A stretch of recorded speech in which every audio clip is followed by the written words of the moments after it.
there's a quote like that says, "Work like no one will today, so you can live like no one can tomorrow." And that's kind of one of those guiding lights where you know that there's light at the end of the tunnel. Just keep focused.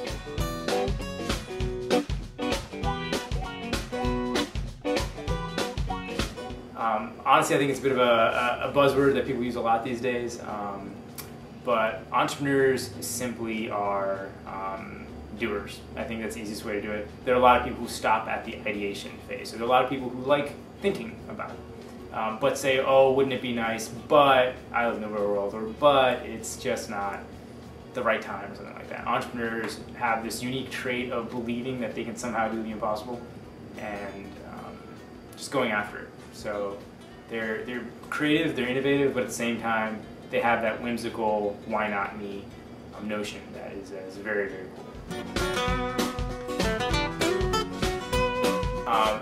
The base, I'll give you like kind of like you're making a pizza, the dough that you have to have is the team, by far and away.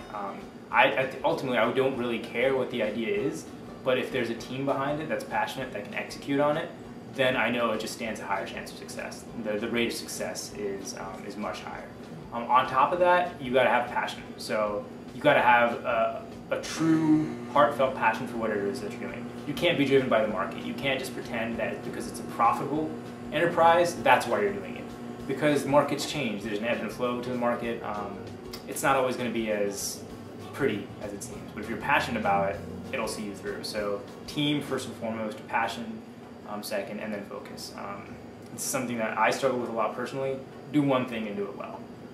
There are multiple ways to get to doing it, but if someone asks you what you do, you should be able to look them in the eye and tell them, I'm doing one thing and this is what I'm doing.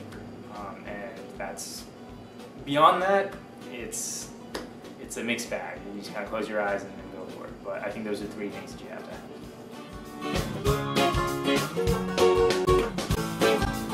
Definitely perseverance. So it takes the mindset that you will go above and beyond what is necessary of you, what you think you can do, reach this rarefied air of diligence and discipline that most people don't have.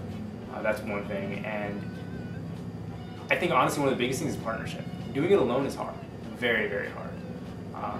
If there was one secret I'd say is find someone who complements your skill set, doesn't necessarily overlap it, but can really connect the dots with you.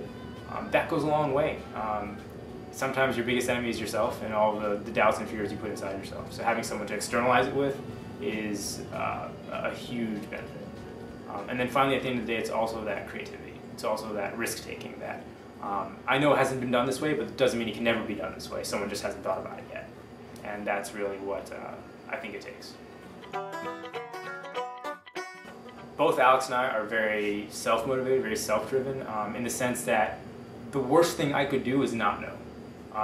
A lot of people get comfortable, they get complacent with reaching a certain status quo and staying there. And I think both Alex and I were the sorts of people who fed off each other in the sense that we looked at each other and said, imagine if we didn't take advantage of this opportunity, or imagine if we didn't know what was really out there, if we didn't push us to the limit.